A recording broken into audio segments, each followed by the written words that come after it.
Everyone. So yeah, I just decided to go live. What the heck? Never done this before, but it should be entertaining at the very least. So yeah, let me just continue with this presentation from where I left off. It'll save me from having to do this and then retype it and then, edit it. I ended off with some of the descriptions of mutawatir and of course the mashhur hadith. Now let's look at ahad hadith. Ahad hadith in the science of tradition are traditions from a relatively small number of transmitters, 1 to 2, not enough to make them mutawatir. In at least one point in the chain, it is narrated by less than 3 people. Now, 2 narrators are sometimes called an aziz narration. Now also, these ahad hadith are not used for judging what is fard or what is haram in matters of belief. Haram obviously is what is legal and what is illegal, right? So fard means what is obligation, what is obligatory. So fard al-ain means a personal obligation. Fard kifaya means an obligation that falls upon the ummah, the Muslim community. So fard al-ain, for instance, is that you have to do the 5 daily prayers. This is something that you are compelled to do because it is your responsibility as a Muslim. But something like jihad, this is fard kifaya. A small minority of Muslims is compelled to do it because if no one does, then the sin of non-performance falls upon the entire Muslim community and they all are guilty of sin and they all risk going to hell. Now if a hadith is ahad, but all scholars are unanimous about its authenticity, then this hadith is reliable. I'm just going to shift this over so I can actually see this and see if there's a chat going on. Alright, now the majority of hadith are ahad. In other words, the majority of hadith are considered to be a case of broken telephone. Just muting this tab. I just decided to do this on the fly. So understand the majority of hadith are ahad. They have too few narrators to make them mutawatir. Let's continue. Now you've got some extra categories of hadith. You've got mustafid, maudu, matruk, and matruh. Matruk's interesting. Muslims claim that Khadija, Muhammad's first wife, was 40 years old when he married her. The simple fact is, no, she was not.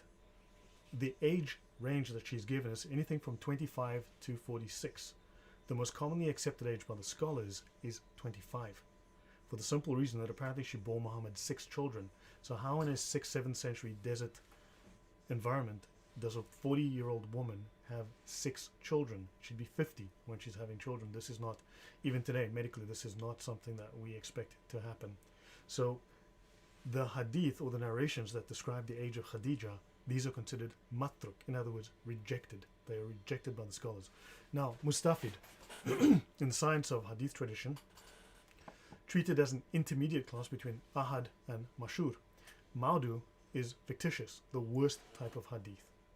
Right, this is where someone simply fabricated a hadith. Matruk is rejected in hadith. It's a tradition from a single transmitter who is suspected of falsehood, or is openly wicked, or is guilty of much carelessness or frequent wrong notions. I didn't write that, I'm just saying what the book says.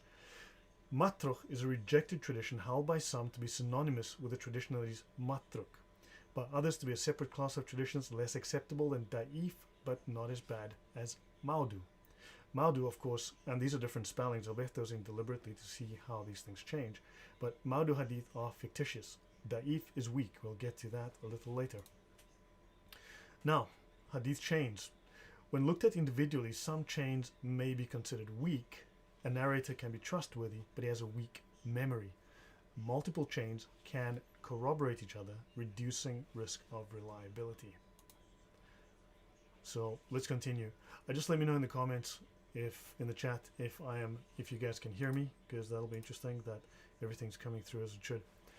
So now understand that hadith can abrogate hadith. It is very possible for hadith to abrogate hadith, and hadith also abrogate the Quran. Now, you might know this guy over here, very familiar guy. He's known as Yasir Qadi, and he's the guy that recently admitted there were holes in the narrative. And due to him, we now have discovered people who've made holes in the Quran. Now, this is his book, An Introduction to the Sciences of the Quran by Abu Ahmad Yasir Qadi. So this man is highly qualified to speak on the issue. Of course, when he disagrees with the YouTube comment is suddenly he's not a real Muslim, right? So anyway, now let's step forward. Now, in his book, we find these revelations. Allah has the right to abrogate any command that originated from him, either in the Quran or through the tongue of his prophet. So in other words, the Hadith, which record the sayings and the actions of the prophet Muhammad, these are able to abrogate the Quran. So understand, the Quran can be superseded, countermanded by Hadith. Let's go on. He tells us there are 4 logical scenarios. Nask or nasik is abrogating. So in other words, there are 4 logical scenarios of abrogation with regards to the sources of nasik and mansuk. Nasik, the abrogating, and the abrogated. What was erased, what is no longer, and what replaced it, the nasik. Right? So the Quran is able to abrogate the Quran. So newer verses of the Quran can abrogate previous verses. The Quran can abrogate the Sunnah. So obviously the Quran can abrogate something that's part of the oral tradition of Muhammad, but of course the Sunnah can abrogate the Quran. And notice it says here, a mutawatir hadith can abrogate the Quran. This man has a PhD in Islamic studies. I assume he knows what he's talking about. And the Sunnah can abrogate the Sunnah, so hadith can abrogate hadith. Bear this in mind. There's been a lot of debate and discussion around it, but this is not the only source where I found this, but hadith are able to cancel the Quran. Understand? Which means that hadith often are far superior to what is said in the Quran. The Quran, when they throw that at you, that's just, it could be garbage. Now, understand that abrogation, according to the scholars of Islam, fixed Muhammad's errors. Okay? Abrogation is apparently not Allah changing his mind. Abrogation is designed to fix the errors that Muhammad made in the Quran. So let's read through this man here. Imam Abu Hamid al-Ghazali, considered the most eminent Muslim thinker, scholar, practitioner, mystic, and philosopher of Islam. This is the most highly regarded scholar of Islam after Muhammad himself.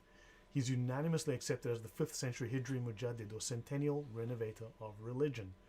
His works were so highly acclaimed by his contemporaries that he is the only Muslim to be called the Hujjat al-Islam, Islam's foremost authority, the proof of Islam. And we are busy speaking of the proofs of Islam.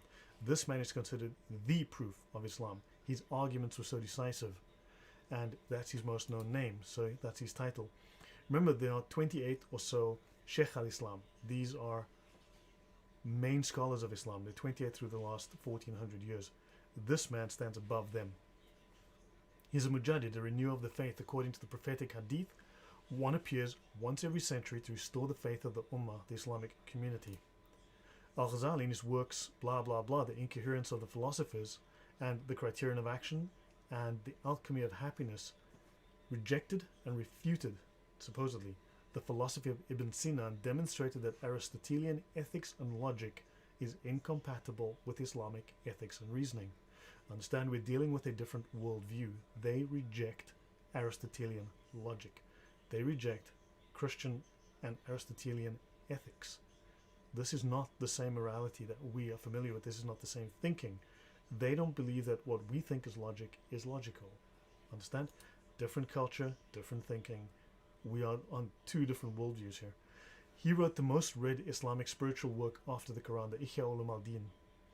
Now that's an interesting read. I mentioned some of that in one of my previous show with Thaddeus about the escalation of violence in Sharia, which explains, in that book, it explains how and why the Islamic apologists have all been melting down. Now, let's understand. Al-Ghazali's words that the prophets are not immune to errors in judgments. Abu Hamid al-Ghazali wrote in his, whatever that is, translated into English by blah blah blah under the name Deliverance from Error, said, the prophets and religious leaders referred men to exercise of personal judgment, and necessarily so, despite their knowledge that men might make mistakes. The Apostle of God even said, and that's the Apostle of Allah, of course, I judge by externals, but Allah undertakes to judge the hearts of men. This means I judge according to the most probable opinion resulting from witness statements. but they may err about the matter, they may be wrong. The prophets had no way to be safe from error in such cases involving personal judgments. How then can anyone else aspire to such safety? Now, it is not uncommon in Islamic texts for them to cite a work, a hadith, and provide absolutely no reference. You just don't know. But you'll find that these comments are everywhere across scholarly writings, in the Tafsir, in various scholarly works, you name it, all over the place. So they say, he claims that this was said by Muhammad. The prophets had no way to be safe from errors, so then how can anyone else? So comment, al-Ghazali wrote this in refutation of the Shia who say that there must be an infallible Imam at every time to know the truth. Al-Ghazali explained that the Prophet used his personal judgment in judging between people and he was not free from error in it. Al-Ghazali explained these matters in detail, that prophets can make errors in judgment. Now there's an additional slide to this. I'm going to skip that slide for the simple reason that I'm going to be doing a full show on Saturday, and this is from another scholar that expands upon this and simply bluntly states Muhammad made mistakes, Muhammad forgot things, Muhammad recited things incorrectly, and abrogation was designed to cover up these errors, to erase them, and thus replace them with Allah's correct statements. Muhammad made mistakes, or in other words, the scholars went and edited things afterwards to suit them. Now this is something that I think is highly relevant. This explains a lot of what happens with these Islamic apologists and these people we find in the comment section who just, yeah, let's play this. Exposure to true information does not matter anymore. A person who was demoralized is unable to assess true information. The facts tell nothing to him.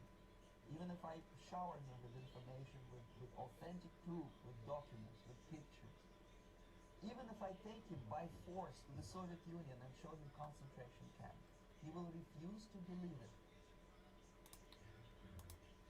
That's the effect of demoralization. These people are so heavily indoctrinated they cannot accept the truth. They cannot listen to the truth. They cannot hear the truth. They will reject the truth. They will fight the truth, even if you show them from their own documentation. Now we're going to step into the Reliance of the Traveller, the Umdat al-Salik. This is the classical manual of Islamic sacred law. This is from Shafi. Now Shafi is the founder of the Shafi school of jurisprudence. He's considered the master architect of Islamic jurisprudence. He is a major scholar. What's interesting is, yesterday I spoke with a Muslim who threw him under the bus.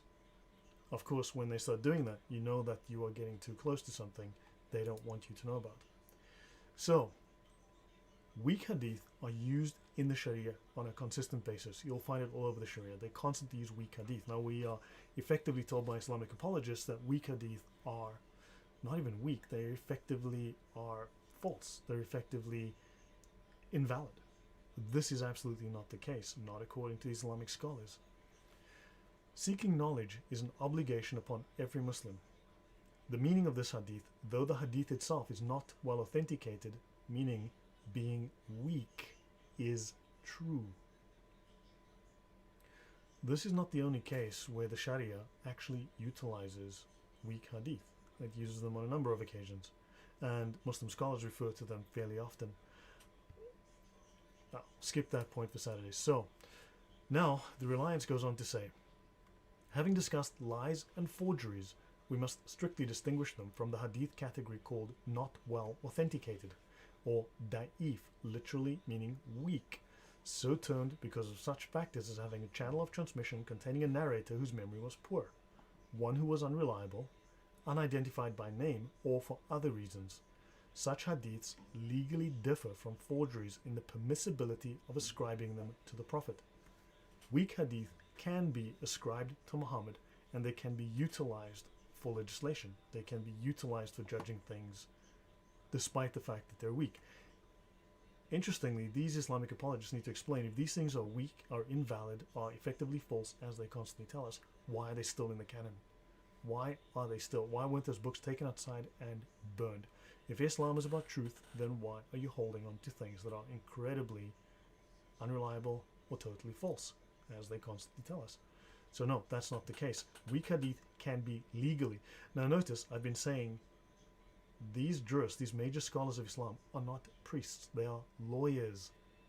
Lawyers, not priests. These hadiths can be legally ascribed. Not religiously, legally. Right. Section W48 of the Reliance, weak hadiths. A weak or da'if hadith is a term for any hadith with a chain of transmission containing a narrator, blah, blah, blah. But weak hadith cannot simply be equated with false. Hi, Mrs. Skull Super. Hey, thanks for stopping by.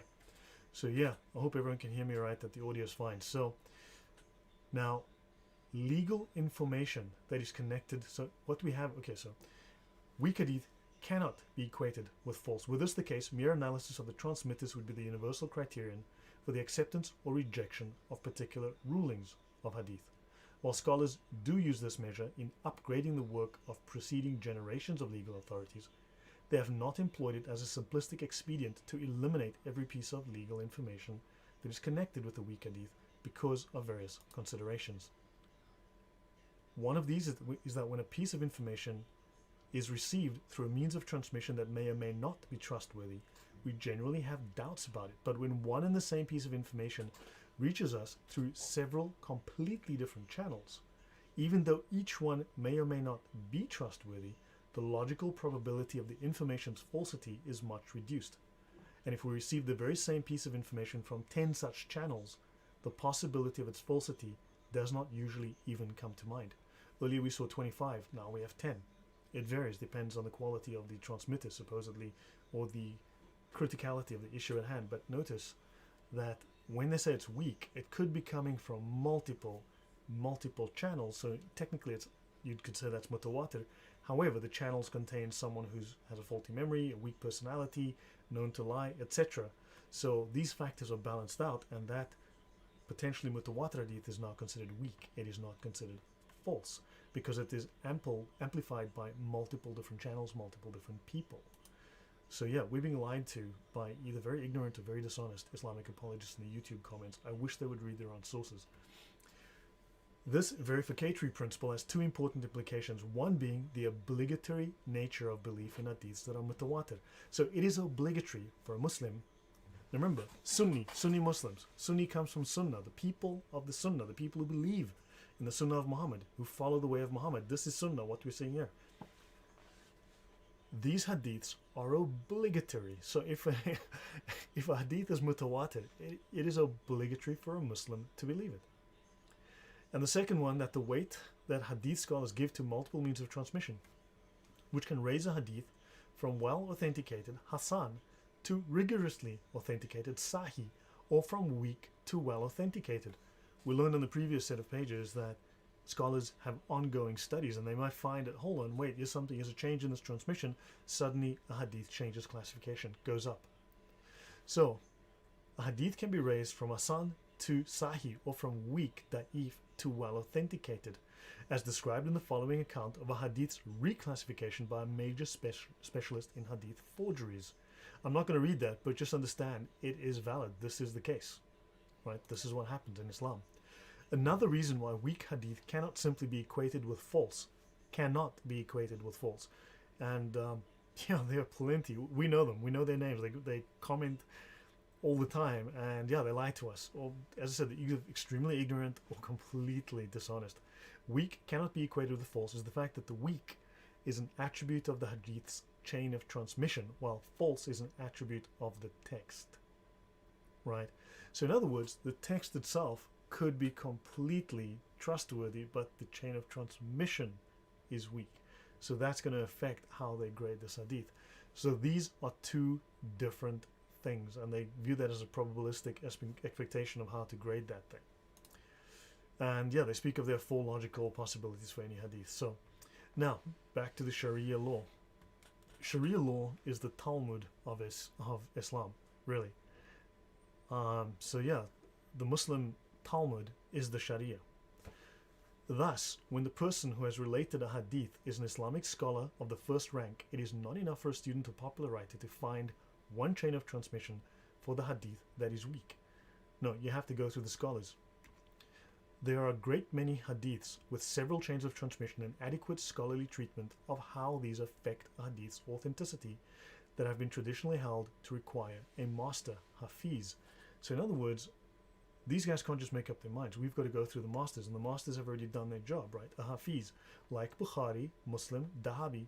We've never heard of some of these guys. Ibn Kathir, right? Or Suyuti, who have memorized at least 100,000 hadiths. Their texts, change of transmission, and significance to undertake the comparative study of the hadith's various chains of transmission that cannot be accurately assessed without such knowledge. Today, when one hadith master, Hafiz, remains in the Muslim, there are no longer Hafiz masters, no longer hadith masters in the Islamic community. We do not accept the judgment of any would-be reclassifiers of hadith, no matter how large their following, unless it is corroborated by the work of previous hadith masters. Hopefully that clarifies. So again, we should not be taking these idiots in the comments, take their views seriously. I don't know why anyone does. By the way, scholars of hadith are called muhaddithin. So yeah, JC, the Reliance of the Travelers from the Shafi'i school. Yeah, no, that is correct. And Shafi'i is considered the master architect of Islamic fiqh, the master architect.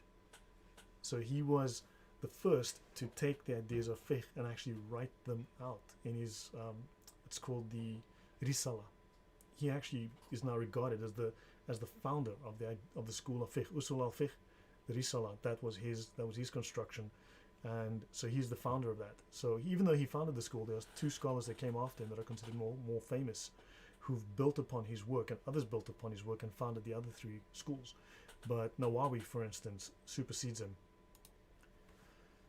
So the Tafsir of Hadith, or Hafiz of Hadith. So Hafiz was a term used for scholars of Hadith, specifically one who had committed 100,000 Hadiths to memory. Now we're talking about the Tafsir Sahih Bukhari, the Fath al-Bari. As we know, we've got Tafsir of the Quran, right, which are scholarly discussions, scholarly exegesis of Quran verses. This is also true for all of the Hadith. This man here who wrote this book did exegesis of each of Bukhari's Hadith. The most important of all Hadith collections is al-Jami' al-Sahih of Imam al-Bukhari, gauged by the fact that at least 70 commentaries have been written on the Sahih. Now, the most celebrated Tafsir of Bukhari, right, is without question the magnificent Fath al-Bari, the Victory of the Creator by Imam Ibn Hajar al-Asqalani. And he is also not just an Imam, he is a Sheikh al-Islam, one of the 28 most highly regarded scholars of Islam. Only 28 scholars roughly have been given that title over the last 1400 years. Only one scholar stands above them, and that of course is al-Ghazali. So JC says the fiqh is hinged to Sharia law. They issue the fatwa decrees on how to pray. Now understand that the Sharia is the Talmud of Islam, right? It's the Islamic Talmud. So you've got the Torah, you've got the Quran, then you've got the Mishnah, the oral traditions, then you've got the Hadith, and so on. So then you've got the halakha and you've got the fiqh. That's where they have explained and then expanded the laws of Islam in the Sharia, right? And the fiqh. So rather, the 613 mitzvot of Judaism, that would be your Sharia, effective, something like that. These are what are the rules we can derive from the Torah, right? And by the same token, what can we derive from the Hadith and the Quran? That's your Sharia. And how do we express that in law, in life? That's the fiqh. So appreciated by the Ulema scholars for the doctrinal soundness of its author, complete coverage of Bukhari's material, mastery of the relevant Arabic sciences, the wisdom it shows in drawing lessons, and its skill in resolving complex disputes over variant readings. So this man was highly regarded. This is his book here, Tafsir Sahih Bukhari. Remember I said in the beginning, this was written, compiled, this translation was done by Al-Azhar University and Medina Munawwara, which are the two highest regarded, these are the two most important Islamic universities and seminaries in the world. Couple of words on Bukhari, so we have a few more slides to go. And al-Bukhari is said to have questioned more than 1,000 scholars of Hadith who lived in places as far apart as Nishapur, Hijaz, Egypt, and Iraq. He used to seek aid in prayer before recording an Hadith and weighed every word he wrote with scrupulous accuracy. I'm just putting this for some biographical background. So he devoted more than a quarter of his life to the compilation of his Sahih, generally considered by Muslims as an authority second only to the Quran.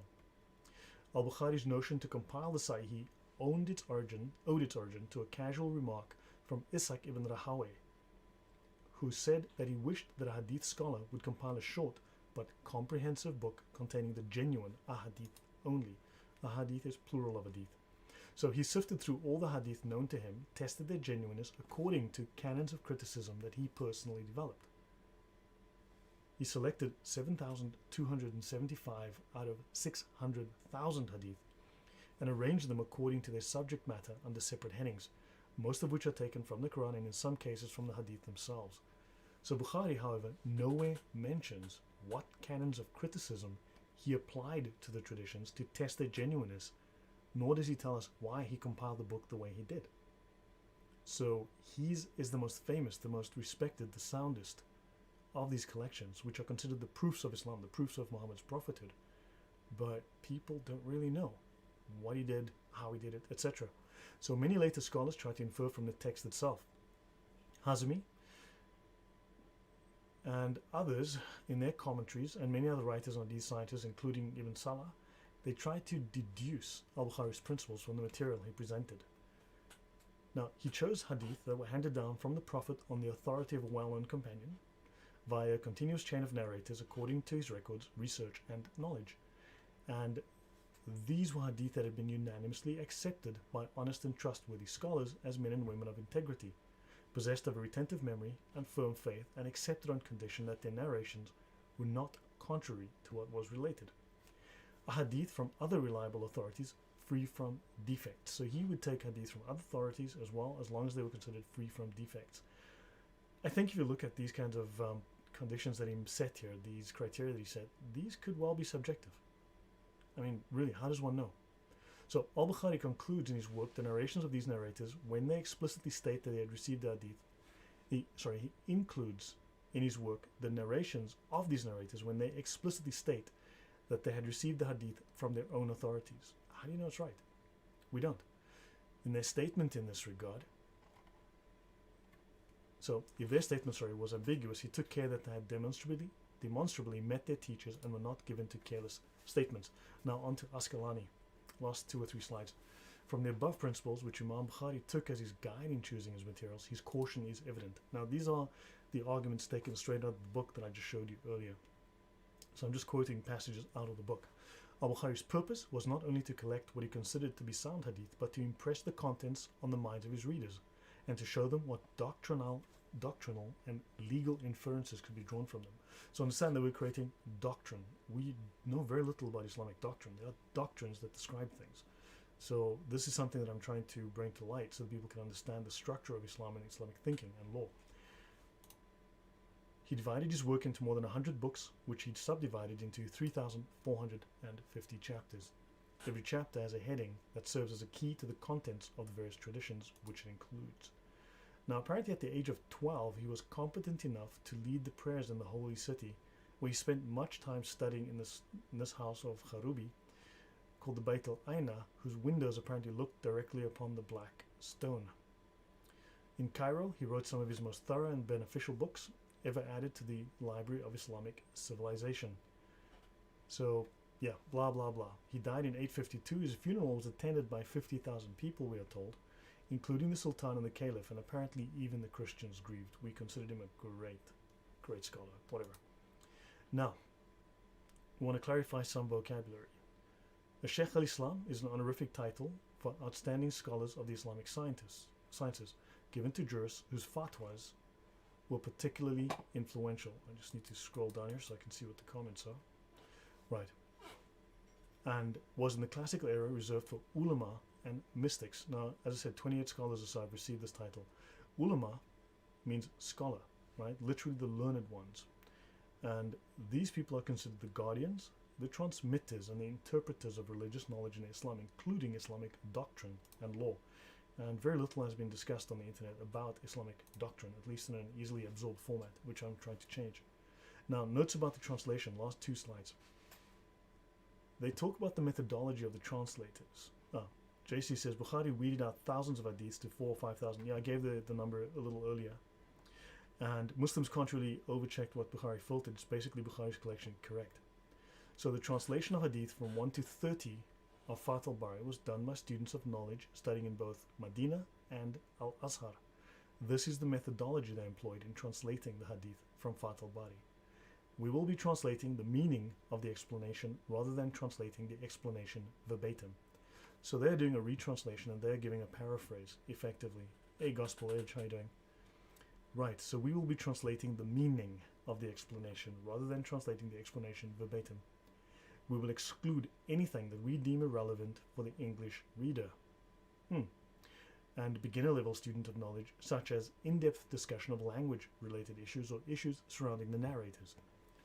Any narrations that Ibn Hajar himself classifies as weak will be removed from the translation. And here we're on to the final 2 slides.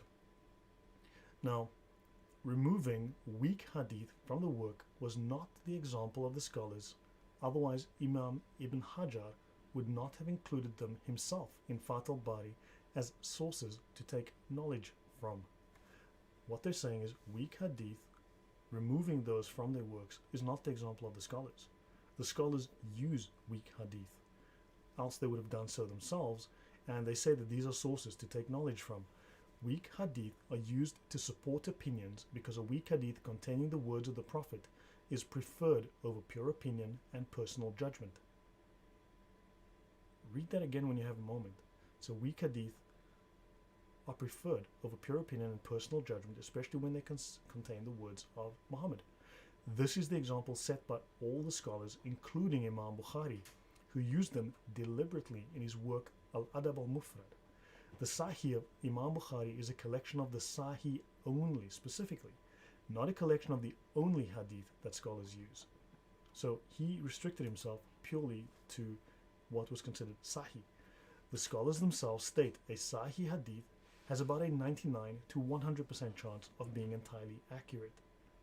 I'd say the chances of being entirely accurate is roughly between 0 and 0, but yeah, that's just me. Now, the scholars themselves say that a Sahih hadith has 99 to 100% chance of being entirely accurate.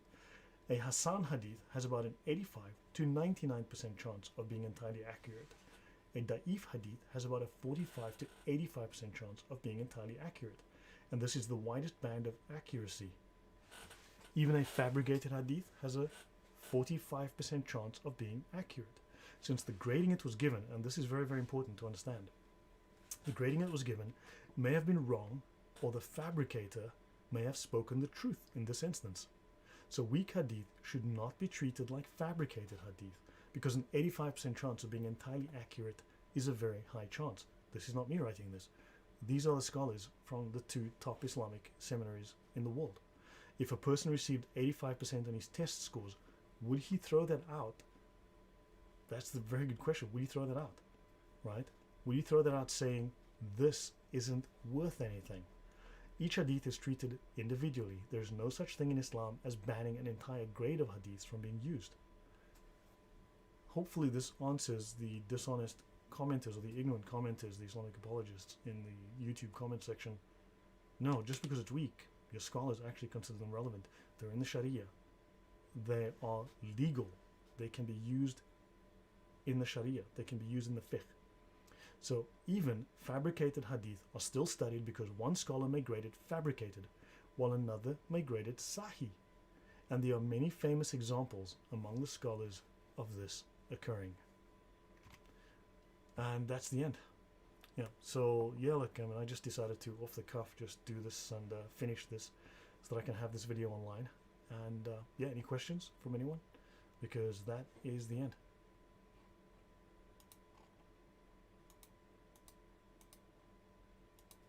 And yeah, and thanks all for watching. I do appreciate the support and the discussion. I learn a whole lot from you guys, honestly. It's actually, you'd be amazed how much your commentary helps me. Man, you guys give me clues, you give me hints, you teach me things.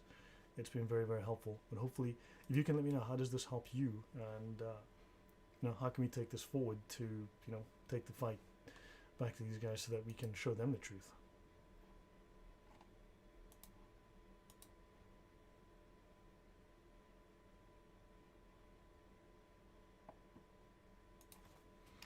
Yeah, JC, you're welcome. I'm just gonna, yeah.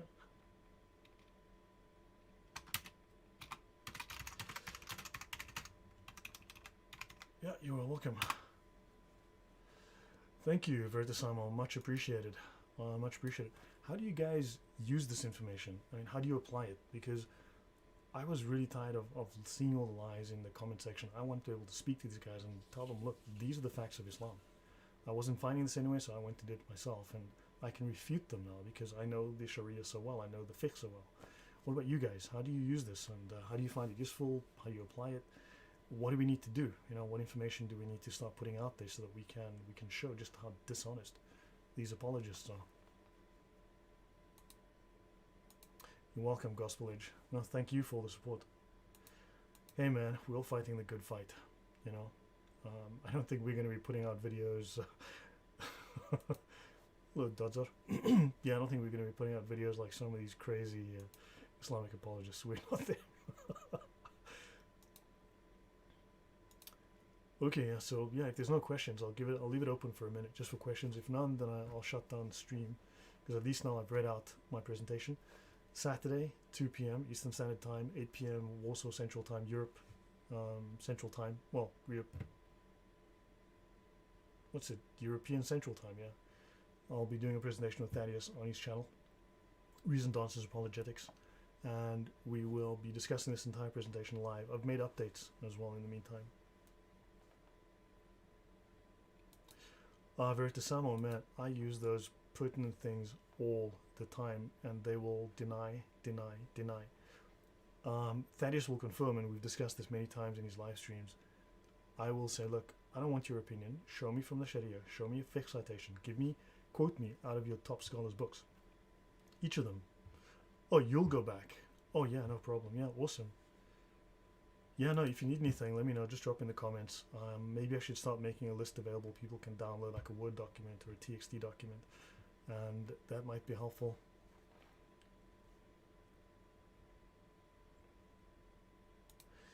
That is true. Yeah, no, JC, that's correct. Yeah, no, we have to start.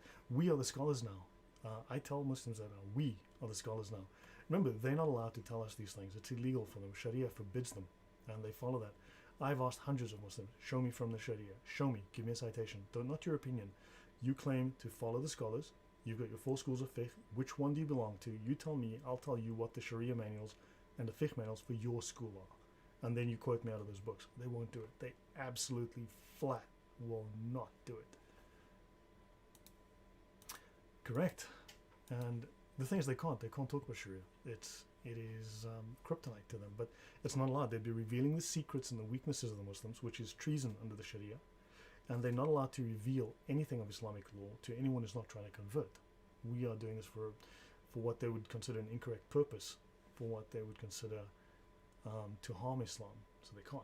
They're not allowed to. But yeah, make them stick to the facts. Don't let them run the show. Don't let them dictate the terms. We dictate the terms. I will quote things and they'll say, no, that's wrong. I'll say, okay, show me from the Sharia, your own schools, how I'm wrong. They can't do it. They absolutely can't do it.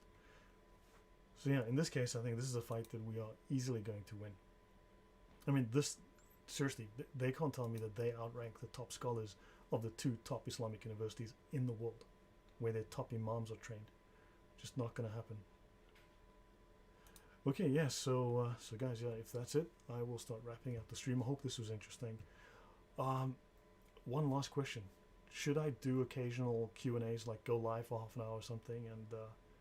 And because of you, I went and downloaded the Reliance and was amazed at the absolute... Oh, yeah, it's horrible. Yes, Veritasamo. It's terrible. It's slavery. It's a prison. It is a prison. Weird enough, I found myself in the same context as they are, and I can insert missionary speech into the midst. Yeah, look, we don't hate Muslims, right? I mean, sure, I make fun of them all the time because I mean, man. But yeah, it's better than what they do, which is go out and threaten people with death. Making fun of people I don't think is illegal. Yeah, but look, we don't hate them. We really want to help them. We're here to help them, and I want to teach them what their own scholars say. And I need you guys to understand also, remember, like I said, the Sharia is the Talmud of Islam. Just like the Jews are the Talmud, the Sharia is the Muslim Talmud. And we need to start taking it seriously. The Quran and the Hadith became the Sharia, became the Talmud. The scholars don't need those references. They look at their own works from the Sharia, the fiqh, and so on. That's what they look at. The Quran and the Hadith, those are little toys for the new Muslims, just recent converts, and for the lay Muslims to play with. Those are like little, like you give a baby a toy. That's what those are. The real stuff is the Reliance, the absolute Sharia. So, okay, so very to sum with the, yeah, I'd love to do some Q&A. So I can maybe like every now and again just put up a little notice as soon as I figure that out and just do a Q&A. I'll come online, take some questions, and try and answer as much as I can. Especially because if we're out there in the comments section trying to, trying to school these guys, trying to teach these guys, trying to refute their lies. And yes. So Reliance is from the Shafi school. Shafi is considered the master architect of Islamic fiqh. So he wrote a book on Usul al-Fiqh called the Risala. It's the very first. He was the very first to basically codify all of the Sharia into the fiqh, into the Islamic law. And then of course he inspired everyone else to do that, and everyone else built on that foundation and then created the Islamic law as we have it today. So he is considered the very first scholar to do so, and he is a very, very highly regarded scholar. Now what's interesting is yesterday a Muslim tried to throw him under the bus. So of course when he did that, I figured, okay, I need to go read more into this guy's life. Right? Because when they do that, that's a clue that you really need to go and look at what they're trying to deny or deflect from. So the Umdat al-Salik is from the Shafi school. The Shafi school is considered the strictest of the schools. It is also, the Reliance is a single volume. Right? It's Reliance of the Traveler and the Tools of the Worshipper. So, for instance, take the Hadaya, which is 2,652, give or take, pages, 4 volumes. It's a stack this high on the desk, right? So it's huge. Whereas the Reliance is a single volume. The original, before it was added to by Keller, is like 600 pages, and you could carry it with you like a little Bible. You could carry it with you, and you could use it. So yes, it is accurate, right? It's a summary document. So if you need more information, you then go and refer to another book, to another scholar's works. But it encapsulates all that is relevant. So yes, it is accurate.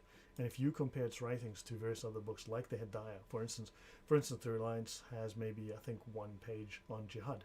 You go to the Hadaya and you'll have like 80 pages on jihad. But it expands and confirms everything in the Reliance, for argument's sake.